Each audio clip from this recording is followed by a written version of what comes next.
You're listening to the HNC Let's Talk podcast, hosted by Dexter Brooks. Thanks for tuning in to HNC Let's Talk podcast. We partner with subject matter experts to provide candid conversations on health and lifestyle. Here at HNC Let's Talk podcast, mental, physical, spiritual, financial, and health are all connected. This episode of HNC Let's Talk podcast is sponsored by HealthNet Co. Together, we make insurance simple.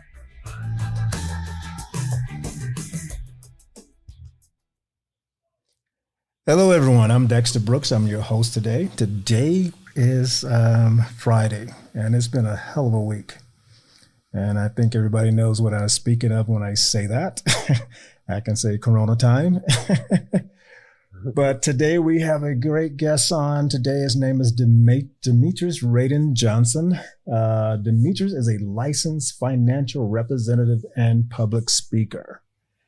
He frequently conducts presentations on retirement income, as well as a national training events for licensed professionals on income planning and strategies. He has been featured on My Brother's Keeper, as well as the Denver Business Journal.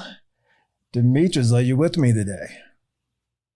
I'm with you. Thank you for having me. No problem. Thank you for joining. So tell us a little bit about yourself, man, besides all these kudos you got going on here with this My Brother's Keeper and on the Business Journal for Denver. That's pretty heavy. Yeah, I've been doing a lot of volunteer work and a lot of community activism as of late. My career started back in 1999, and about 3 years ago, I took a departure from the commercial side of investments and retirement planning and just decided to devote a lot of my time to some community projects. Just basically wanted to leverage some of the experience I gained over the last 20 years and apply it locally. Awesome. And how long have you been into this financial background? I mean, what makes that? Is that your passion? Well, it's really been my passion to learn more about how money works for quite some time. And it's interesting how I kind of fell into the career. I took a very non-traditional path. I actually went right out of high school and just kind of stuck with it since then. I started making like $8.50 an hour, processing paperwork. And then at one point or another, I guess the last job that I had, I was a wealth management consultant for TIAA Crest, which is now just known as TIAA. And, back in 2008, 2009, they went through a series of layoffs. And since then, I've been really doing a lot of contract work and things like that. And I've started my own small business.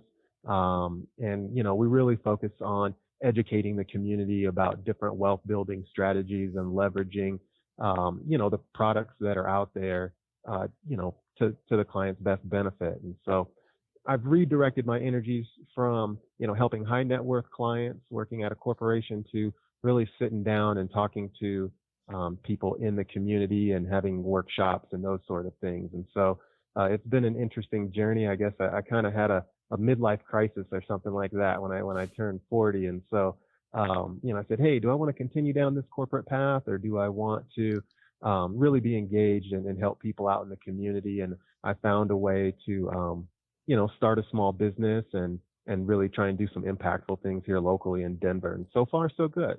Awesome. When I had my midlife crisis, I actually just bought a motorcycle. A little bit simpler. Well, yeah. That's what everybody's been telling me. They're like, you could have just bought a Corvette. So tell us about your small business.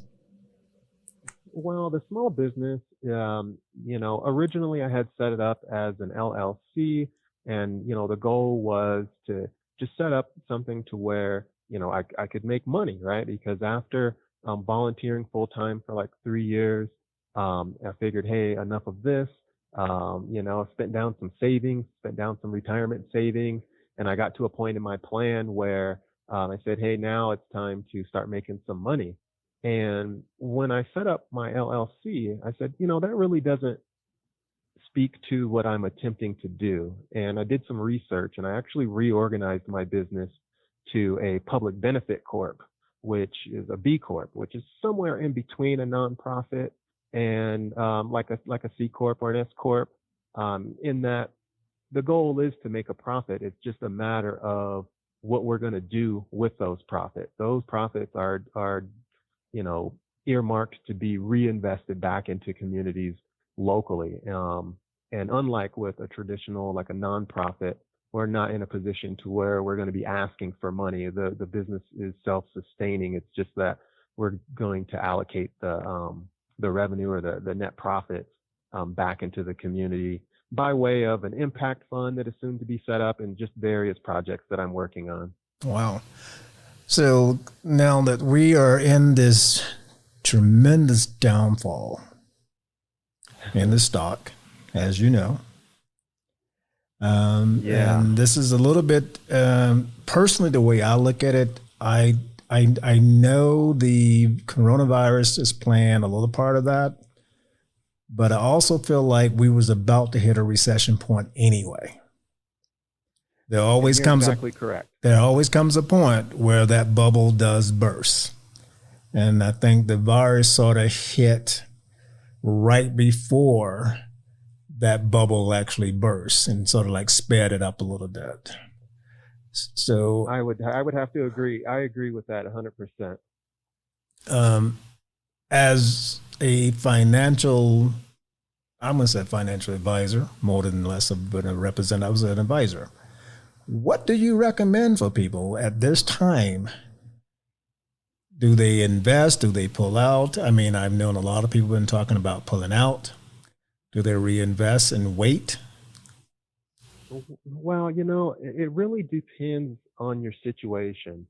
Number one rule of investing, right, is to buy low and to sell high. Mm-hmm. But it's been my observation over the last 20 years that, people are emotional investors and they tend to do exactly the opposite of that. Everybody wants to get in the market when it's going up and things are going well. And, by the time things are really peaking and everybody's getting excited about things, people that aren't currently in the market or aren't actively participating, they start seeing it in the news and they want to participate. So they get in. And, the most recent series of events has led to those people that got in when things were, raging and we're at top of the market, times. Now they're kind of seeing the downside of that. And so just depending on where you're at, if you've got a long time horizon, you're 20, 30 years away from retirement. Some people are seeing this as a definite buy opportunity. Value investors are looking at stocks that have been around for quite some time, and they're basically seeing that they're on discount.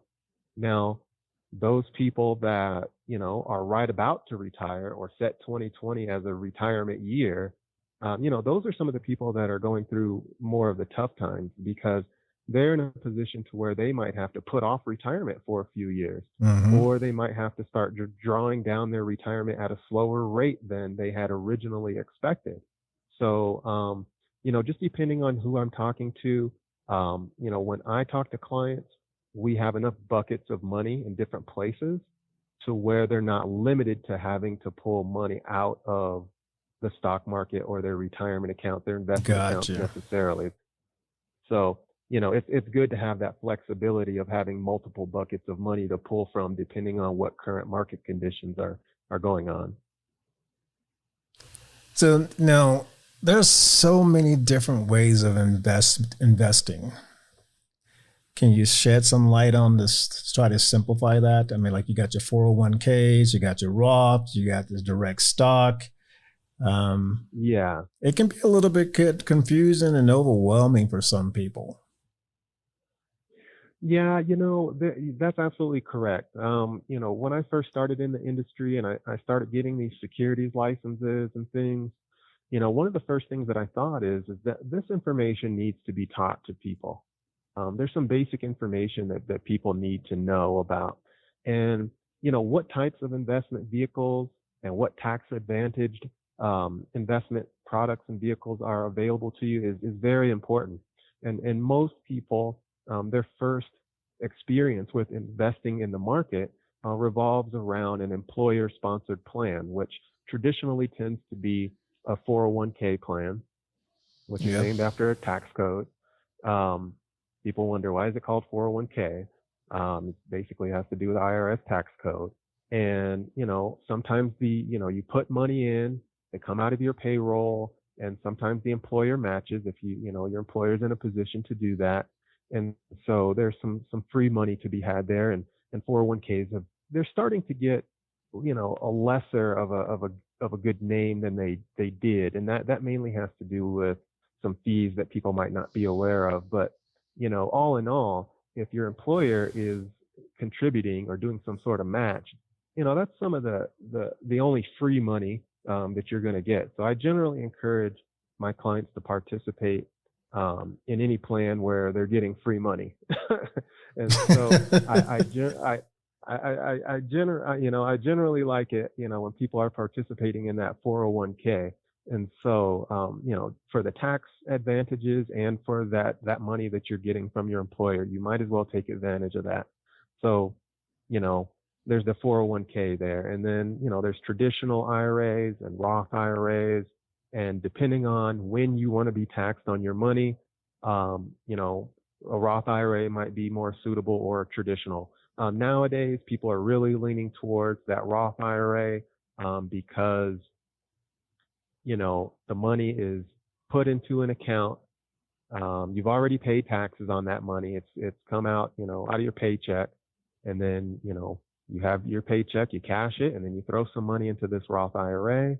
And when you go to pull that money out later on, the idea is that you will not be taxed on any of the earnings.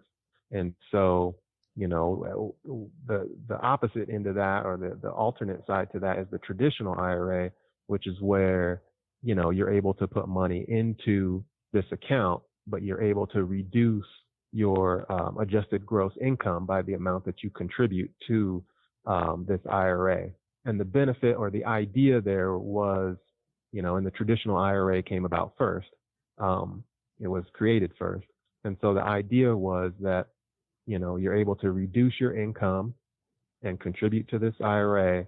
And then when you retire and you're not working anymore, your income level, your reportable income is down, or is at zero because you've retired. But when you pull money out of the IRA, they would tax it as income at that time, but you're at a lower tax rate because you are no longer working, was the idea. And so and that's the traditional versus the Roth, correct?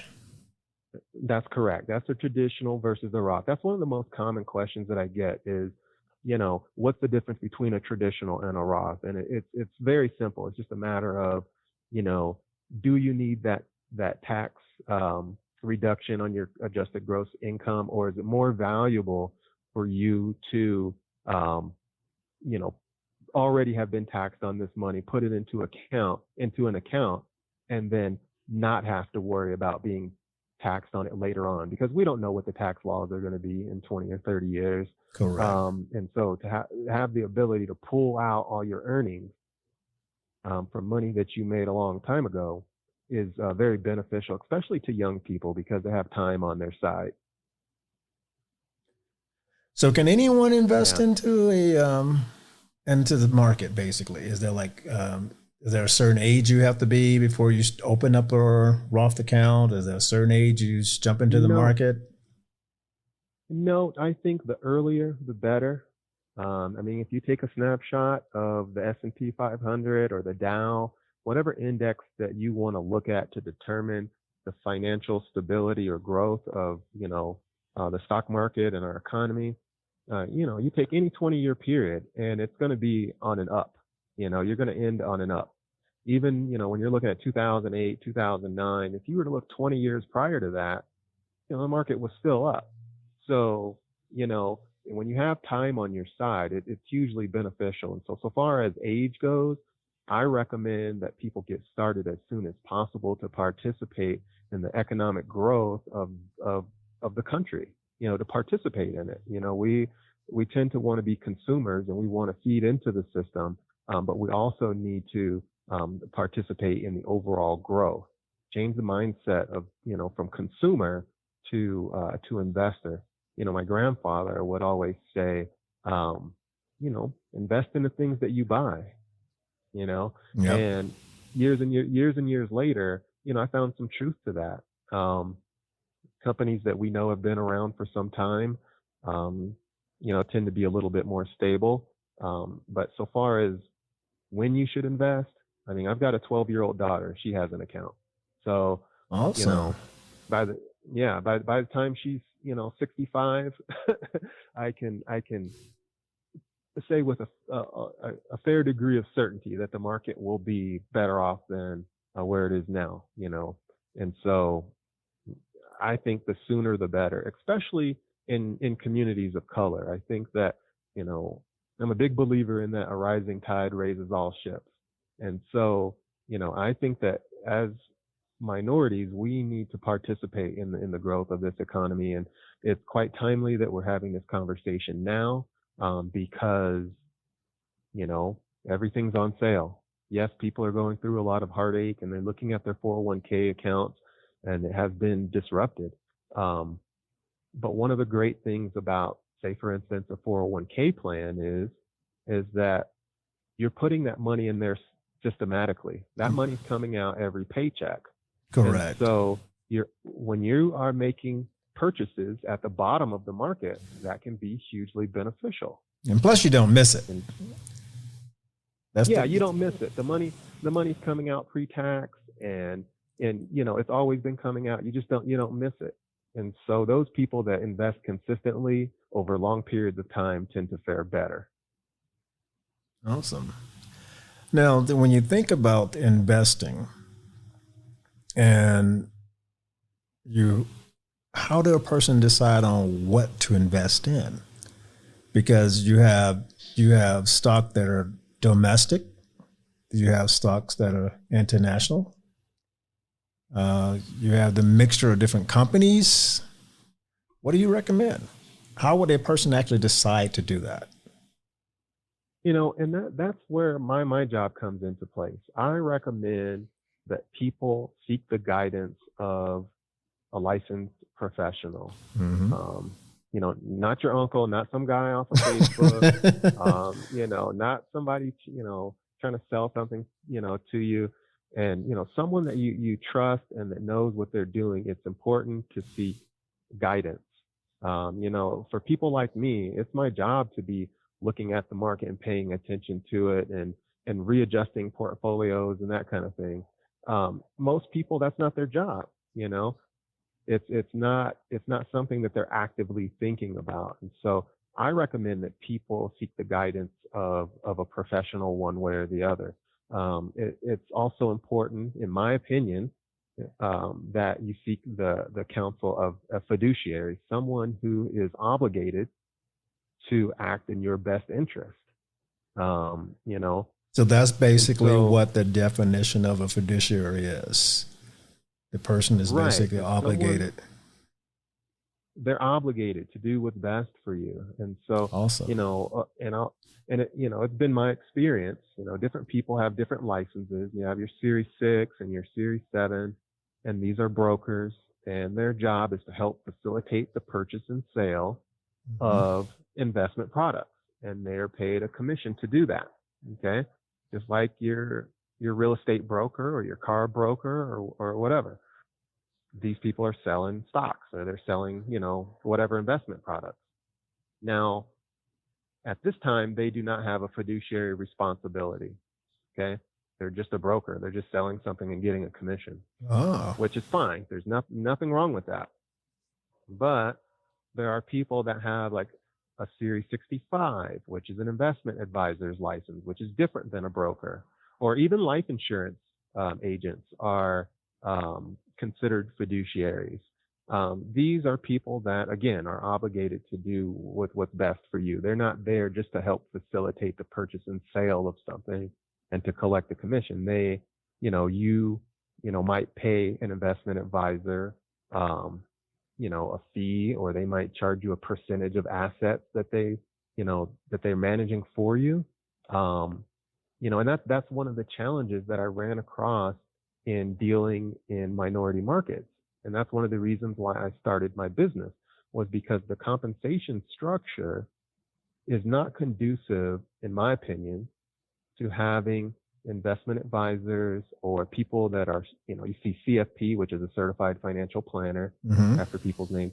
Those people aren't necessarily motivated to work in the middle class, because the prevailing way that they are compensated is by a percentage of assets under management.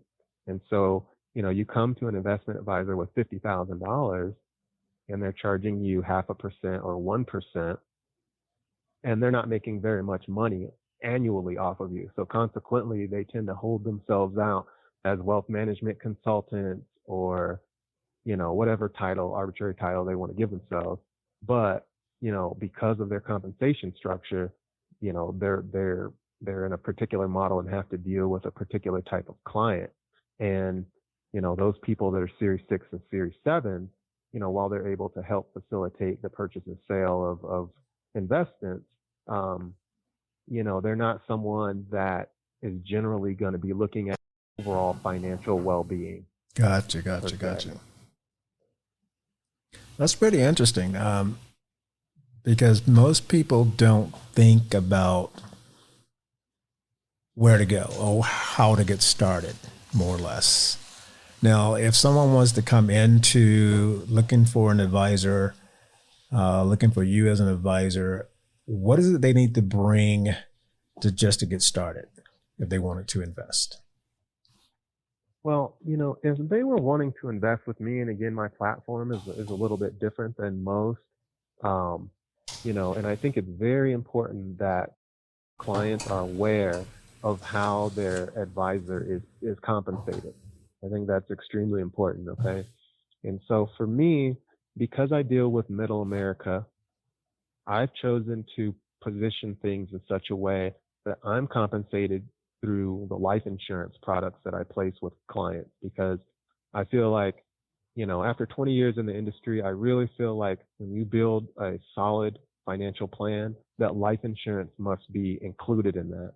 Okay. And so on my platform, I'm paid by, I'm an independent life insurance broker, so I can shop the market and not necessarily be biased by any company specifically that I work for. And so when I place life insurance business, for a client, those insurance companies pay me a commission. My clients don't pay me. The investment guidance, and I have to be very careful in the language here, the investment guidance that I give middle class folks, I do that on a complimentary basis. If we're already doing business with life insurance, I don't need to also charge you again for the investments, and nor do I recommend any commissioned investment products. Most of the recommendations that I make nowadays are not individual stocks. I'm no longer creating, investment portfolios individually. It's been proven that passive money management is just as good, if not better, than active portfolio management. And what that means is, we have different products nowadays. We have exchange traded funds and index funds. We're not limited to just stocks and bonds. And, because most middle class people can't afford to buy a share of, Berkshire Hathaway, or Apple, or, Alphabet, as they call it, as the parent company, for Google. Most people middle class people don't have enough money to buy a bunch of shares of that. And so, nowadays people are leaning more towards exchange traded funds and index funds. And what those do is they look at a particular sector of the market, like the healthcare sector or the technology sector, and people are able to participate in portions or parts of the market. And so you can create a portfolio of exchange traded funds, which will further diversify your risk as well. And so spread your risk across a number of sectors of the market. So, to answer your question, how do you get going and how much money do you need? For the clients that talk to me, if they have enough money to set aside to protect their families and to purchase some life insurance, my clients don't pay me directly. And when it comes to the investment side and the retirement planning side of things, opening an account at Schwab or Fidelity, or, I have clients that use Robinhood. I have clients that, they use all sorts of new, apps that, they want to use to participate in the market. But I just give guidance on that. They might call me and say, hey, what do you think about this? Or what do you think about that? And because of the long-term relationship that I have with my clients, and the fact that most of my clients at one point or another have, purchased life insurance from me, I don't charge them for any of the investment guidance at all. You can open up a Roth IRA, for, $25, $50 a month, and, I don't charge people to help them set that type of account up. That's pretty good. I don't charge them I don't charge them to help them with their 401k and any of that kind of stuff, because the people that I talk to, the more that they pay in fees in a very indirect way reduces their return on their investments. And so I try to operate as efficiently and as low cost as possible. And that is a great structure, because especially when the people of color don't think about life insurance. It's always something they think about when it's time to die versus purchasing life insurance when you're younger, because it's lower cost. Is that correct, when you're younger? Yeah, it's much lower cost. There's a huge benefit to purchasing life insurance at an early age. You can seal in your insurability, because heaven knows, my daughter's 12 years old. She has a life insurance policy, and people in the Black community, I don't know where this got started, but there's this misconception that when you buy life insurance on kids, or if you buy life insurance on your parents or your spouse, that you are expecting them to die, or you're speaking that into existence or something like that. And I think we need to, I've heard that before. It's like we got to get rid of that. We got to stop thinking of life insurance in that way, because life insurance is one of those tools that has, quite frankly, not always been available to the Black community. And it's a tool that we have to use. Life insurance has been around, since the 1600s in this country. And, overseas, there have been different forms of life insurance even before that. But, when when you don't own yourself, you can't buy life insurance on yourself. Yeah. And so, that's one of the conversations, in the Black community that I oftentimes have, is that, we will say, Black Lives Matter, and we need to put pen to paper. My life insurance policy is a physical attestation of that, that, should I die prematurely, my daughter should be compensated, because unfortunately, or fortunately, depending on how you look at things, we do live in a capitalist society. And so, everything can be attributed a dollar value of some sort, and that includes our life. And so, when minorities pass away prematurely, if you don't have life insurance, then there's very little economic impact, for one, and two, it's a lost opportunity to create generational wealth within your family. And so, people have been using life insurance for quite some time to create wealth and to free their families of financial burden of debt, and, fund college education and do all sorts of things. So I think that, within communities of color especially, we need to have a very candid conversation about the importance of life insurance. It's a very valuable financial tool that I feel like is underutilized. Yeah. I definitely do agree with that, because I didn't learn about life insurance until I was in my teens. So, you would think people would start talking about it with their kids early on, because like you said, it is an investment tool. Yeah, it's an investment tool, and I have to be careful because I'm licensed that you can't call life insurance an investment. Life insurance is actually the opposite of an investment, but in a very casual way, it is an investment in yourself. Depending on what type of life insurance you purchase, there are dividends that can be received over a long period of time. You have access to cash and things like that. And so it's a very valuable tool. It's something that, you want to talk to someone about. I recommend that people don't go to 1-800-buyinsurance.com and those kind of things because, there's life insurance strategies. There's a craft to, creating what a good life insurance plan. So don't just buy a life insurance policy to have a box to bury yourself in. That's basically what you're saying. That's exactly what I'm saying. Exactly what I'm saying. A lot of conversation is, hey, let's not do the GoFundMe so that, we have to bury someone asking for money on social media. That's part of it. That's part of it, but it's not all of it. Our lives do have value. I mean, I'm 40 years old. And so when actuaries look at life insurance and they evaluate how much my life is worth, because you can only buy so much life insurance, and that's for a reason. They won't, you can't just buy millions and millions of dollars of life insurance. It's because there are calculations that go into play. You can go invest all you want. You can go put your money in the market all you want, but you can only buy so much life insurance. And so that's for a reason. And I want people to think about why that is. And it's in part because actuaries have determined, based on your income and your health and how old you are and a number of other factors, how much your life is worth.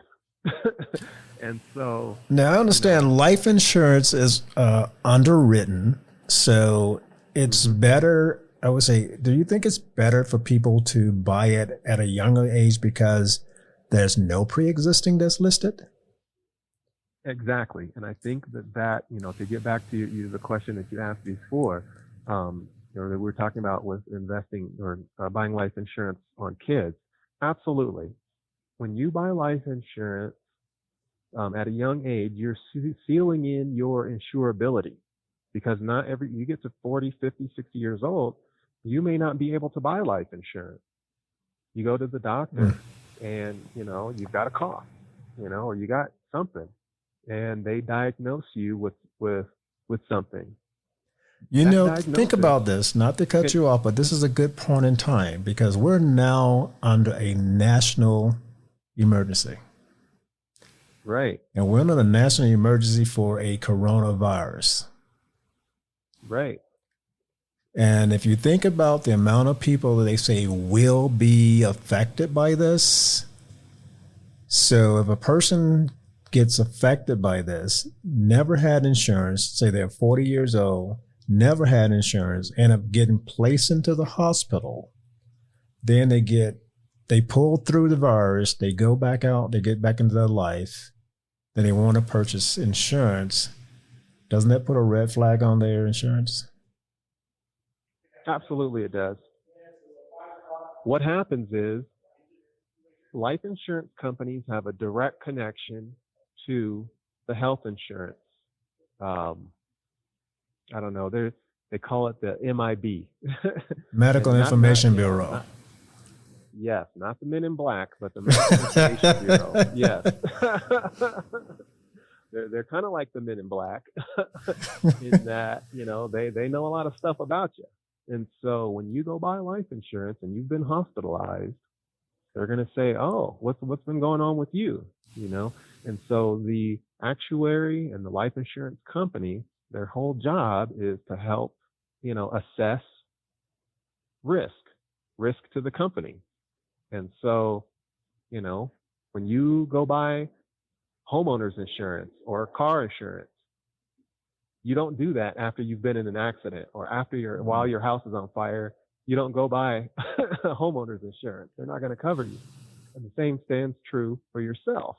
Yeah. You go to the hospital, there's something wrong with you, then you go seek out life insurance. That's not the correct order of operations. You have to do it the other way around. Buy life insurance before things start going wrong. And so, yeah, life insurance on kids is something that I am a proponent of, and I'll defend that position all day long. Now, what's the name of your company?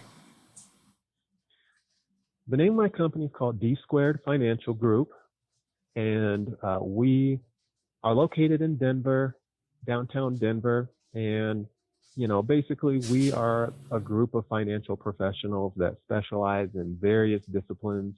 Anywhere from estate planning attorneys, we've got life insurance agents, we've got investment professionals, and they don't necessarily work for D Squared Financial Group. They're a part of the group, and they're all resources that can be used. So when I talk to someone about life insurance and we talk about investments and stuff, oftentimes we'll have questions about wills, about a trust that maybe you need to be set up.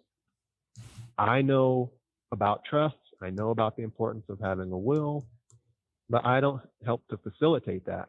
I stay in my wheelhouse. So what I will do is I'll put them in contact with someone who does know how to create wills and trusts. They need help with their taxes. I send them to the, one of the 3 or 4 people that I deal with that helps with taxes. And so because we all work together, we can, present a holistic approach to an individual's financial needs. And so when you've got your estate planning attorney, talking to your tax person, talking to your investment and your life insurance person, it increases the likelihood of success of the overall plan. And what's your website? It's dsquaredfinancial.com. And, the site has recently launched, and, within that site, people are able to get a login to some of the financial planning software that I use with clients. That's something that is free of charge. And the reason that I make that free of charge is because it's a tool that I have found to be useful. And whether they're going to be a client of mine or not, it's important that they get their finances in order. And so that tool, the first part of a plan, is to organize things. You want to organize things, come up with a plan, and then implement that plan. And the software is the means by which we can be operating on the same platform. And, I can see what's going on with, their budget and that kind of thing. And we can come up with, some sort of plan, because in dealing with middle income folks, the number one pushback that you get as an advisor is, well, I don't have enough money. I don't have enough money to invest. I don't have enough money for life insurance. And so part of the service that I provide is to help streamline their finances, help to get rid of any type of overlap that they might have going on. Sometimes people are paying for things 2 and 3 times when they don't need to. And, optimize your finances. And then we can identify ways that we can free up some money to help you participate in the market and to make sure that your family is adequately protected against, loss of a job, premature death, or some sort of, health crisis. Health crisis along with student loan debt, will bankrupt you very, very quickly. It's one of the top 3 or top 5 things that will affect your financial life and your retirement plan is unforeseen health problems. You get sick and you have to be hospitalized, and you deplete, all of your savings, and that, next thing you do is you start pulling money out of your retirement account. And there's other ways to handle that. If you have a proper plan in place, then, those medical emergencies and things can be taken care of without having to dip into retirement savings and other things. We don't, we want to help people to, avoid being victims of what I consider in some cases, a predatory financial system that we live in a lot of ways. Mm. If our system caters to people that have a lot of money. A lot of people that, have the best credit score and don't really have to worry about credit and other things are people that, they have assets and they have money. It's the people that need to borrow money that tend to be on the struggling end of things. And so we want to make sure to protect against all of the things that could happen while you are on this path of wealth. Every client that I talk to is on two very distinct paths. And one path is the protection path, and that's to protect against, again, premature death, loss of a job, health, those types of things. And the second path is the wealth accumulation path. One of those paths can be taken care of and handled instantaneously and needs to be maintained every ever so often, and that's the protection path.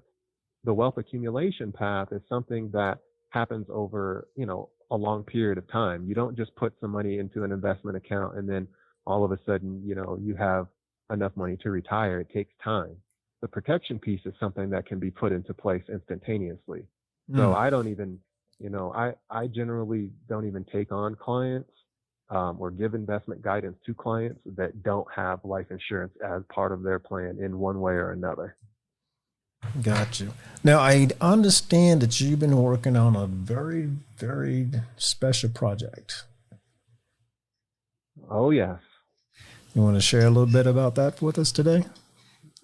Yeah, I will share that with you. So I'm really excited. I've been appointed by the governor, Jared Polis, and recommended by the state treasurer, Dave Young, to sit on a board that is going to help create a retirement plan that is specific to Colorado. Okay. And it's the Colorado Secured Savings Plan. And what it is basically a means by which people are able to open up a Roth IRA through their employer, which normally is not done, and having payroll deduction put into the Roth IRA. Okay. By definition, an IRA is an individual retirement account. So you don't see those attached to businesses very often at all. And so, the goal with this secured savings plan is to reach small businesses and their employees and give them access to a retirement plan where they might not have one. So Wow. most small businesses, if you're 5 employees or 10 employees or even 20 employees, you may not have a 401k in place because it costs money to set up a 401k, and it can be quite cost prohibitive for small businesses. Now, with this secured savings plan, the idea is that you're able to maybe work in the gig economy, as they call it, whether it's Uber or whatever it is, or you may be working for a small business owner in your community, and you're able to invest in this IRA account and have it done through payroll deduction, similar to a 401k, and make it to be something to where it's automatic, where you're not thinking about it, and it's not a hassle, and that it's easy. We want to make sure that people have access to the tools that they need and put it right in front of them. One of the points of contention behind this bill that was passed and this product that we are creating is that by default, we want it to be an auto enroll thing, to where when people, set this up, that it's assumed that everybody wants to set up for, save for retirement. So it's going to be an automatic deduction. Now, you can opt out of it. It's not a forced deduction, but it isn't assumed that, when you go work for this employer and you set it up, that it's just automatically going to come out of your paycheck. Okay. And so I see that as being a really good thing. It's a bipartisan issue. We've got support on both sides. I'm not hugely, politically involved, but when it comes to making sure that the community that I serve has access to quality products, this is one of the things that I'm really involved in. Other states have implemented similar plans, like in Oregon, California, and a number of other states are working on similar plans. And so, I think that this is a really good opportunity for the small businesses to, one, help retain employees. The more benefit that you offer to your employees, the better. True. And this will be seen as an employee benefit of sorts. And, it helps people that otherwise may not be participating in the market have easy access and resources to do so. So it's called the Colorado Secured Savings Plan. There's a website up on the Treasurer's website, and it gives meeting notes, and so you can follow along. All the meetings are open to the public. We've just finished the research side of things.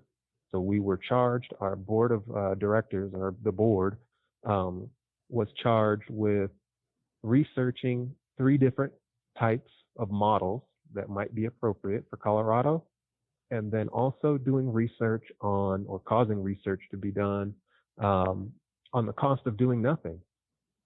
And the cost of doing nothing was too great. And so, so far as impact to the state, because if people are not properly planning for retirement, then they tend to be more dependent on government programs. Correct. Okay? And by having people not adequately planning for savings, that's a larger drain on on the system, having to support those people. And so that argument, I think, was what helped some people get on board and make it more bipartisan, is to say, hey, in the long run, this is going to save the state money. And so potential, I think it was, don't quote me here, but I think it was a potential $10 billion impact over the next 15 years. And so, after we had all the research done, the facts could not be denied that the cost of doing nothing was greater than the cost of doing something. And that something came in the form of a recommendation that was presented to the governor not too long ago. So, I advise people to stay on top of that. Keep a lookout for it in the news, and it's a great opportunity for those people that maybe haven't set up their own Roth IRA or don't have a traditional IRA, and maybe just want to have it be something that comes out of their payroll. So if you work for a company that doesn't currently offer a 401k or retirement plan, this may be an option for you, and maybe an option for the employer. So keep a lookout for that. And I'm really proud of the work that we've been doing on it so far. And I think that we can build something that's going to be really impactful for first-time investors and small business employees. Now, when exactly does that launch out into, or when is, I guess, because they have to vote on it, then it becomes available to the public? Well, based on where we're at right now with completing the research, the next phase is the construction of the plan that we have recommended, which is basically this auto-enroll Roth IRA account. Okay. And so, we have to pick vendors, and we have to pick investment products, and we have to, actually create the thing. And so that's where we're at now. Now, things, I think, have been put on a little bit of pause as a result of recent events, and pandemics and things. And so things have kind of been, put on hold for a little bit. But as soon as we get past this, the work will begin again, and we will begin crafting this plan. And I think that, again, it's going to be a huge benefit. It's going to be something that people will look back on, in 20, 30 years and say, hey, this really, created some impact. I was around a long time ago when there was this thing called EGTERRA. I forgot, it's the economic growth and tax something. I forget what it was, retirement and tax something. And it was, I think Bush put that into place a long time ago, and it set forth some standards for retirement accounts. And, it was a good thing. But now I think that our economy has changed, and we need to come up with new solutions for people to retire and participate in the market. We're at a very interesting time in our financial history here in the United States, and I think that we need to come up with products and services that accommodate what's going on right now and that are beneficial for people right now. People slowly started to graduate away from the traditional IRA and started graduating, toward the Roth IRA that was created, years after the traditional IRA. And people have begun, over quite some time, been moving a little bit more away from investing in individual stocks. We had individual stocks, and then they created mutual funds. And they said, all right, well, we're going to put all these stocks together in a portfolio and have a team of experts, determine what's this best portfolio, and we're going to have a bunch of people invest in these mutual funds, and the portfolio managers will manage these funds, and that was the prevailing way that people invested. Most 401ks still have people in mutual funds, and they probably will for a little while longer.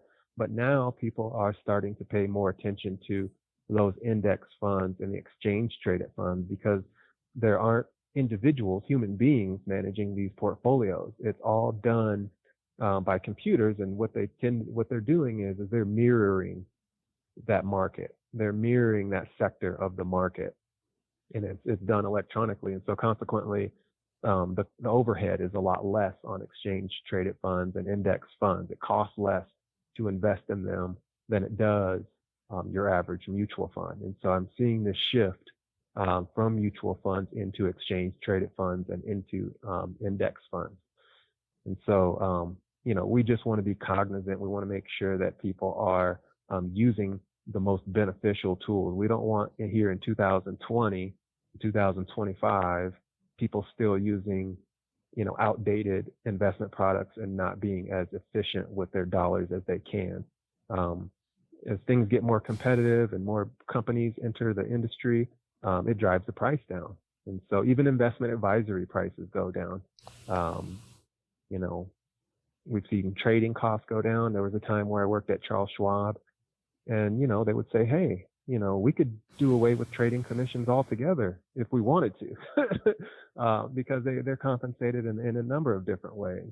But we're slowly starting to see those trade commissions go down as well as the investment advisory fees. And that's because of a lot more competition and efficiency in the marketplace.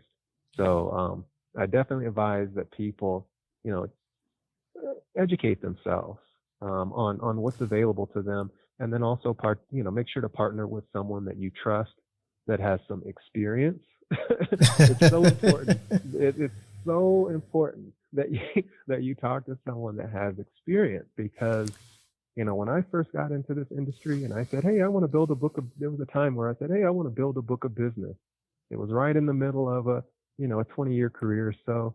And, I was in my 20s, and, someone that's 65 years old or, even 55, they tend not to want to trust a 20-year-old that only has, 5 or 6 or 10 years of experience. I took a very non-traditional route into the industry. I went straight out of high school, and that's how, people are asking me, how are you, 41 years old with 20 years of investment experience? Well, when you start when you're 18, that's how that happens. And so I didn't go to school until, after I started in the industry, which is not common, I guess. And so, I definitely recommend that people seek the counsel of people that have had the opportunity to see a couple of market cycles, because, 2-3 years in the game, your knowledge and skill set is limited. And so I definitely lean on my experience when I deal with my clients, and it proves to be pretty beneficial for both them and for me. I tend to keep more clients if, if I'm using what I know to their benefit. So, Demetrius, how can our listeners contact you? Well, they can call me, 720-722-1290. That's our business number. They can go to the website, dsquaredfinancial.com. Over the last 3 years, with a lot of the volunteer work that I've been doing, I've been working on some search engine optimization. So I found that I've become somewhat Google, searchable. My daughter says, search it up. That's a term that I'm learning, is search it up. And so you can definitely search up D Squared Financial Group. Do a Google search or ask Siri, and I'm easily found that way. And so is D Squared Financial Group. So definitely do that search. I'm also on social media quite a bit. I'm on Facebook. I'm on Instagram. I definitely encourage people to reach out to me on both of those media platforms. I give updates. I don't, necessarily give investment advice on those platforms or guidance, but I definitely do some education, and we do have discussions and things. And so one of the things that I'm going to be setting up here soon, in light of recent events, is something that I did years ago, which was Financial Freedom Fridays. And so I'll be hosting some online, community conversations about, what's going on in the industry, what's going on in the market, ways to protect yourself, both, financially with your retirement portfolio, and then also protecting yourself, on the insurance side, just because I'm such a big believer in that. Well, we need to definitely tie into that. That's going to be really exciting.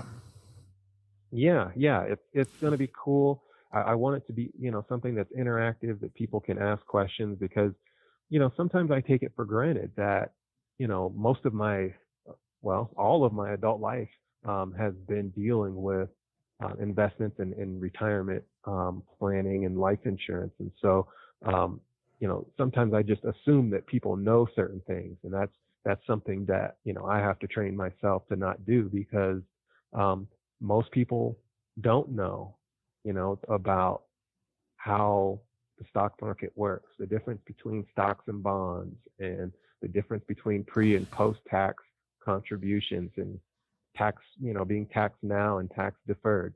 Knowing those things is helpful, whether you are working with me as a client or not. There's a base level of knowledge that I think that everyone should have. And I'm working on getting financial literacy put into the school district here, because it's something that I think that needs to be taught in the schools as well. A lot of this stuff, can be taught to, high school kids. I mean, I have a platform that's called First Portfolio. And, when my clients come on board and become clients, if they have children, I have a platform that can teach their children about, how to create their first, investment portfolio. Absolutely. That can show them about how to budget, and show them, the long-term effects of financial decisions that they make today. And so, I have found that if you make it fun, if you gamify it, a little bit, that, kids will get involved. And I think that, especially high school kids, as they are about to enter the real world, whether that's through college or going to work or going off to the military or starting a business or whatever they're going to do, I like to catch those kids before they leave the house. Mm-hmm. So when I take on clients, I make sure that their kids participate in that First Portfolio platform. Awesome. All right. So we're going to get ready to wrap up this episode. So let me ask you one more thing. Sure. On closing, what is your advice? My advice is that people actively participate in building wealth for their family, maintaining their assets. Having life insurance and having a good financial plan can help people to retain assets. And so folks don't have to start over every generation. One of the reasons that I got into this industry was because my grandfather was a father of, 10 kids, and he was signing his will on his deathbed. Wow. And, we want to prevent that type of thing, from happening to other people. At least I want to. And so, my parting piece of advice is to participate in this economy and to protect the value that is your life. Mm-hmm. And Awesome. educate yourself. Awesome. All right, Demetrius, I want to thank you for joining us today on HNC Let's Talk podcast. I do look forward to having more podcasts with you down the road. You got a lot going on, and I'm more than certain that our audience would love to hear about everything that you're doing and reach out to you as well. And again, this is Dexter Brooks with HNC Let's Talk podcast. And Demetrius, I want to thank you so much for joining us today. Thank you.